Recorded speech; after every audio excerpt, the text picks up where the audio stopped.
ఫోటోలు చూస్తుంటే ఆనందంతో నాకు మాటలు రావడం లేదండి. రావాలి, మాటలు వచ్చి తీరాలి. రేపటి నుంచి మీ ఆటకే కాదు, ప్రతి మాటకి కూడా గ్లామర్ పెరుగుతుంది. మీ ప్రతి మాటని ముత్యాల మూటలుగా భావించి ఆంధ్ర ప్రజానీకం రికార్డు చేసుకుని మరీ విని ఆనందిస్తుంది. అసలు రేపటి నుంచి మిమ్మల్ని ఇంటర్వ్యూ చేయడానికి ఇంటి నిండా జనమే. మీ చర్మ సౌందర్యానికి ఏం సబ్బు వాడతారు, అసలు మీరు తీరిక సమయాల్లో ఏమేం చేస్తూ ఉంటారు, అసలు మిమ్మల్ని ఇంత గొప్ప డాన్సర్ గా తయారు చేసిన ఆ మహానుభావుడు ఎవరు అంటారు. అప్పుడు నా గురించి గుర్తుంచుకుంటారు కదూ? గుర్తుంచుకుంటారా? కీర్తి దాహంలో కళ్ళు మూసుకుపోయి ఒళ్ళు మర్చిపోయి ప్రవర్తిస్తున్నావు. ఎందుకు వచ్చావు ఇక్కడికి? అసలు ఇక్కడికి ఎందుకు వచ్చావు అడుగుతున్నాను. మామగారు, ఏమిటి మీరు చేస్తున్న పని? రమణమూర్తి గారు అంతటి పెద్ద మనిషిని పట్టుకుని కొడతారా? కొట్టడం కాదు, మాయ మాటలతో నిన్ను మత్తెక్కించి నిన్ను జీవితంలో దిగదర్చాలని చూస్తున్నా ఈ రేస్కెళ్ళ ముక్కలుగా నరికేస్తాను. ఆయన చాలా మంచివారు. ఆయన ఏ తప్పు చేయలేదు మామగారు. మంచివాడు, పెద్ద మనిషి, ఏ తప్పు చేయలేదు. కళారాధన పేరుతో నీ కళ్ళు మూసి నీ జీవితాన్ని నాశనం చేయాలని చూస్తున్న ఈ రేస్కెల్ మంచివాడు. ఈ దుర్మార్గుడు నీ దృష్టిలో పెద్ద మనిషి, ఏ తప్పు చేయలేదు. నా కోళ్ళ వైపు బ్రతికిపోయాం. ఇదే నా కూతురైతే పళ్ళు రాలగొట్టి ఇంటికి ఇచ్చుకెళ్ళేవాడు. పెళ్లి కానిచ్చి. I'm sorry.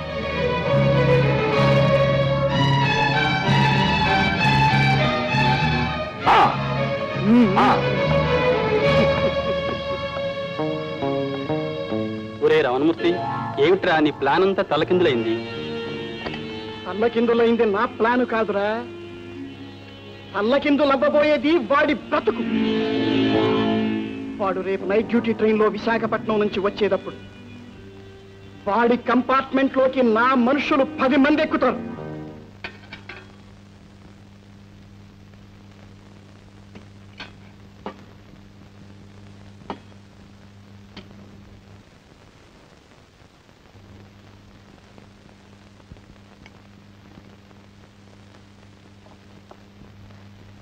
మిస్టర్ రాఘవరావు, మేము ఇంటెలిజెన్స్ డిపార్ట్మెంట్ నుంచి వచ్చాం. మీ జేబులు సోదా చేయాలి please. Well, what's the matter? Just wait please. It's all case. Just a minute. ఈ డబ్బు మీకు ఎలా వచ్చిందో చెప్పగలరా? I don't know. స్ట్రేంజ్, మీ జేబులోకి డబ్బు ఎలా వచ్చిందో మీకే తెలియదు. నాకు తెలుసు. మీరు విశాఖపట్నం నుంచి వస్తూ 10 మందికి బర్త్స్ ఇచ్చి ఈ డబ్బు తీసుకున్నారు, అవునా? మీరు బర్త్స్ ఇచ్చింది వీరికేగా?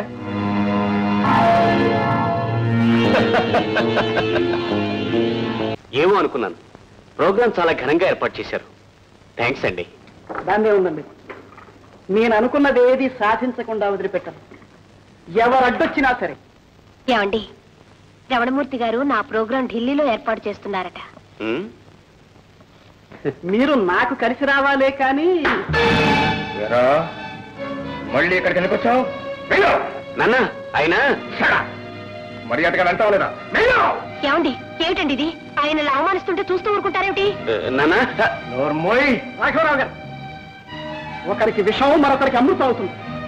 ఈ నిజాన్ని మీరు తల వంచుకుని అంగీకరించగలరు.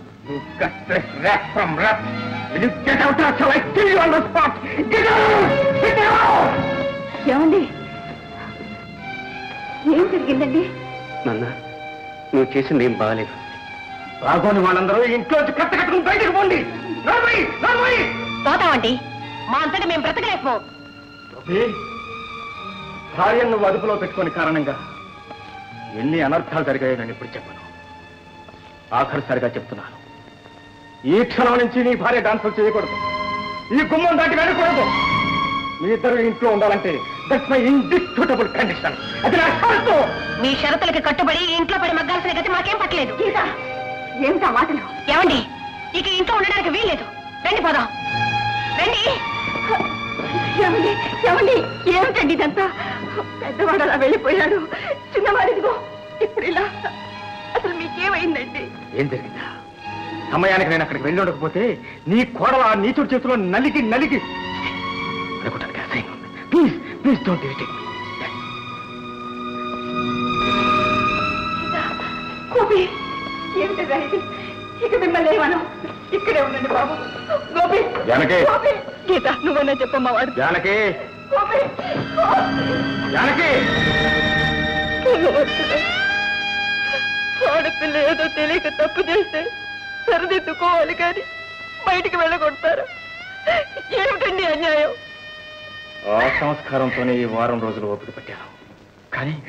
కానీ మళ్ళీ రాష్ట్రాన్ని ఇంట్లో అడుగు పెట్టిస్తాను. వాడు ఇంకా ఏం చేశారని తెలుసా? నా ఉద్యోగానికి అసలు పెట్టాడు. ఏమిటి? అవును జానకి, నేను లంచం పుచ్చుకున్నానని ప్రభుత్వానికి తప్పుడు ఆధారాలు చూపించాను. నన్ను 6 మాసాల ఉద్యోగం నుంచి సస్పెండ్ చేశాను.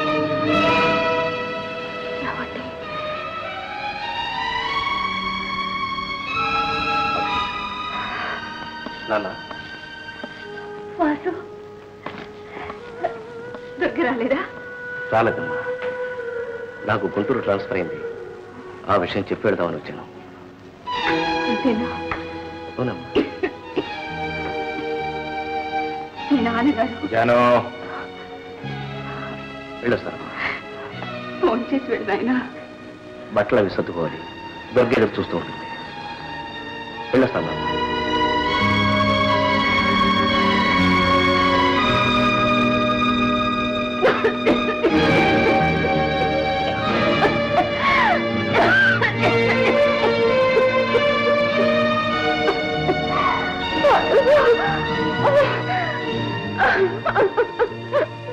ఈయన గురించి ఒక్క మాటలో చెప్పాలంటే కేవలం మిమ్మల్ని వెతుక్కుంటూ వచ్చిన అదృష్ట దేవత అని చెప్పచ్చు.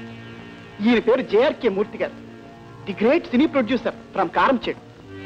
ఈయన త్వరలో శంకరాభరణం లాంటి ఒక మహత్తర